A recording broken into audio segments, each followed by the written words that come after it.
Hi everybody, this is your friend Bridget, and behind me is Tropical Storm Harold. I don't know how much of that you can see through my window, but somebody's still getting a couch delivered. Apparently, snow thing. Not a hurricane, just tropical storm. Anyway, it's a good time to talk about being prepared. So I ran through my list. I have everything I need for an evacuation except a travel litter box, which I had, and I tossed. I was like, oh, I'll never need this again. Dude, if you had to go to San Antonio in an evacuation, you do need it. And litter and whatnot. I mean, obviously, that's not... I could figure it out, but I should have that, right? I should have that. So, like, being prepared in the event of emergency. The whole point of emergencies and preparation is that you don't know what's going to happen. So, anyway, I think that's hilarious that somebody's getting their couch delivered. But, I mean, South Texas, people are going to keep going on with their life. Sorry, I'm very uncomfortable. I should have got comfortable first. Anyway, in your career, in your business, how do you stay prepared? Keep your resume updated. Don't make it a thing where you're like, oh, cuss words.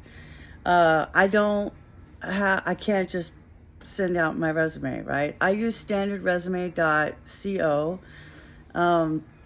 And it's just easy. You just keep it updated that way, and you can print it out. You can email the link. It's a low cost. I think maybe, I don't even know what it is. It's so low. It's lower than, I just canceled Netflix. I don't know how low standard resume is, but that's something worth having if you're in a career. And just making sure that's updated, and there's like other sections you can add, like, for example, your accomplishments, books you've written, those kinds of things. So keeping your resume constantly updated and ready. You get fired today, can you shoot it off tomorrow? Well, maybe not tomorrow, because tomorrow you should take tomorrow off. How about Thursday? You get fired today, you should be ready on Thursday, right?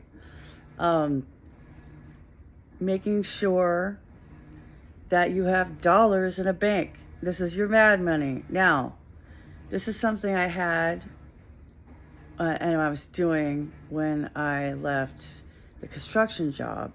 But then when I got my dream job, I didn't think I needed my mad money. And so I've been trying to replenish it ever since. I'm not talking from a place of perfection. It's just this Herald Storm is a good time to talk about this in my series of business coaching.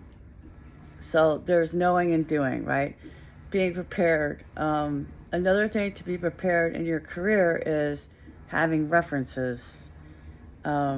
You might need them even if you're self-employed, right? Who's going to be on call to say you're awesome?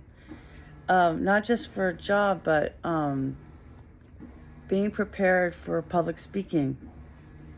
Do you have, like in the church world, we used to say having a pocket sermon, that you would be ready, to take over for the pastor if he was sick or something like that. Do you have your pocket sermon? Or as Jeff Veale on Facebook says, what could you talk about with no preparation that would be good for our audience? What subject? Could you just I ask you a question about it and you launch into 20, 30, 40 minutes, be prepared for that. And if you have to write out something to be focused, then do that. And on that flip side, make sure that you can do that with an article.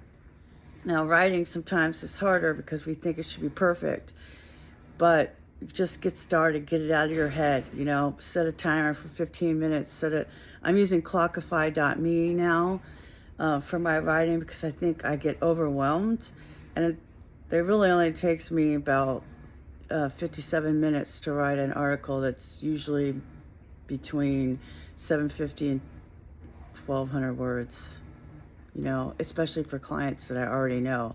I don't have to do that much research. So when I have to start with a new client, it'll take me an hour longer or more, depending upon the topic. So be prepared with your resume. Be prepared with your references. Be prepared with mad money. Be prepared with a pocket sermon. I'll just call it a pocket sermon. Be prepared with an article. Somebody wants you on a panel. Oh yeah, I'll be there. You know, yes, I'll do that. Somebody needs you to, you know, and just this freak conference comes out of the left field and you're like, oh yeah, I should apply. Oh, what would I do? So with these pocket sermons, have the topic description all written out in Google Docs. Like that level of prepared. Like you just go to your Google Docs, find the talk that you put in your folder, right, of your talks, the talk description, and then the author bio. So a little bio about yourself. I do those for like $25 fast PayPal cash. And I did it like a couple of years ago because nobody wanted to write their speaker bios. And I came up with a cool formula and stuff. There's a WordCamp talk about it from 2019 at WordCamp US. But writing about you, but it has to be in the third person, right? Like Bridget Willard walks on the beach and talks to her cat, you know.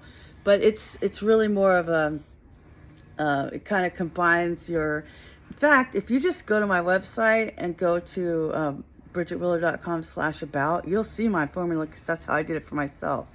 It's like Bridget Willard is da-da-da-da-da-da-da. When she's not doing da-da-da-da, it's a Mad Lib. When she's not doing da-da-da-da, she does blah, blah, blah, blah. If you DM me, I'll send you the formula. But yeah, so let's review because I don't want this to be too long. So what do you think, Diesel? Number 1, have your resume ready. Number 2, mad money. Number 3, references. I probably did those all out of order. Number 4, your pocket sermon speech. Number 5, an article to write about it. And number 6, your speaker bio. Because if you are in business for yourself, you will be at chamber things, networking things. You will be at conferences. You should be applying to speak. Because when you are a solopreneur, you have to do all the marketing yourself. You have to prove to everybody that you are the expert in the room, that you're friendly, that you're knowledgeable, and that you should be hired. Right, Diesel? Meow, meow. Say hello to the people.